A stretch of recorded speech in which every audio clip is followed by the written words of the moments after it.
All right, Jessica Anderson from Anderson Kusher, another fun edition of the Love Court in session this morning. A legitimate letter from a BFF this morning. What do you got? Yeah.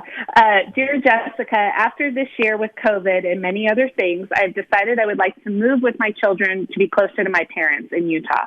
I was divorced 3 years ago. I wanted to move then, but my ex said no, and I wanted to get the divorce over with. Circumstances and financials have changed since then. What is the legal approach to do this? He is very money-driven, and I think that maybe if I gave up child support, he would agree. What do you suggest? So, I mean, if she can get him to agree to relocation, that would be ideal. She just needs to make sure he does it in writing. Verbal consent is not enough. And, with respect to the child support issue, many people exchange child support for accommodations like this. But if he refuses to consent in writing, then she has to file a motion to relocate to get the court's authorization. She's absolutely not allowed to move prior to the court's authorization or dad's written consent. And whether or not the motion will be granted depends on a variety of things, including, opportunities waiting for her and the children in Utah, whether the relationship with dad can be maintained despite the move. I mean, I certainly can't give her any guarantees on the likelihood of success, as, relocation cases we've talked about before are really, really difficult.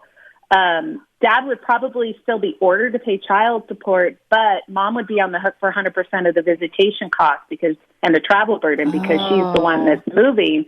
So she needs to keep that into consideration. So if she agrees to give him, a downward deviation to zero in child support, who's going to pay the visitation costs? So as part of their agreement, she would have to buy like plane tickets, or you drive them back, or if she goes to court, that's the likelihood. That's what would happen. But even if they settle, they still need to figure out who's going to pay for the travel burden. And she also needs to keep in mind that people make these decisions to move, and they don't realize the ramifications of it. The children will likely spend every single school break and the majority of the summer with dad in Reno. Okay. And that can sometimes that's something that, you're thinking short term. I just want to get out of here. I just want to move. But then you realize, like, oh my gosh, you've given up all the time that your kids are off school and you can do fun things with them. And, I've had custodial parents decide they don't really like that. And, I've talked about this before. I really try to talk people out of relocating to different states. It's just so hard on kids. And sometimes it's unavoidable, but if it is avoidable, it should be avoided. It's not in the children's best interest. That's usually the question I wanted to ask you, Jessica, because you are a lawyer and you sound like you're also a good person. So, like, when somebody comes and asks you for the legal advice, like in this type of a case, are you ever conflicted with what's best legally? Like, this is what you can do, but this isn't what you should do. This isn't what's best for the kid. Like, are you ever conflicted in that way? But people don't think about that. That's 100% my approach to all cases. I mean, I always give people the straight and the straight talk. Like, right. I give them the law. The law is the law. But I also try to convince them to be reasonable when possible and to think beyond what the law allows them to do and really what they should be doing to make their life better. Because, your relationship with your children is long-term. After the lawyers go away and the judge go away, you have to deal with your ex forever. It's not just while they're children. It really is forever.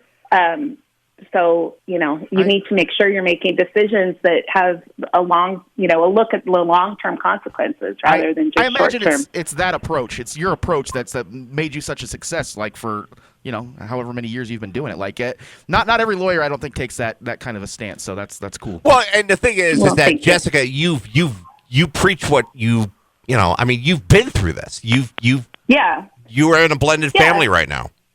Yeah, we're a blended family. Everybody gets along now. There were rough roads, but our children are, teenagers now, and, we've pretty much been through it all. And I think there are just things worth fighting over, and there are things that you should just concede and be done with and move on from. So, things always work out better when you consider the children's feelings over your own. Mm-hmm. Always. But that rarely happens. Yeah. Love Court every Friday here on the show. Jessica, we make it easy if people want to ask you questions inside the Love Court. Have a great portal set up at alice965.com. You answer every single stinking question you get. I do. And, people can also call us to schedule consultations. Our phone number is 775-823-0049. and I'll be happy to talk to them either through the portal for some, preliminary legal advice or get more in depth in a consultation.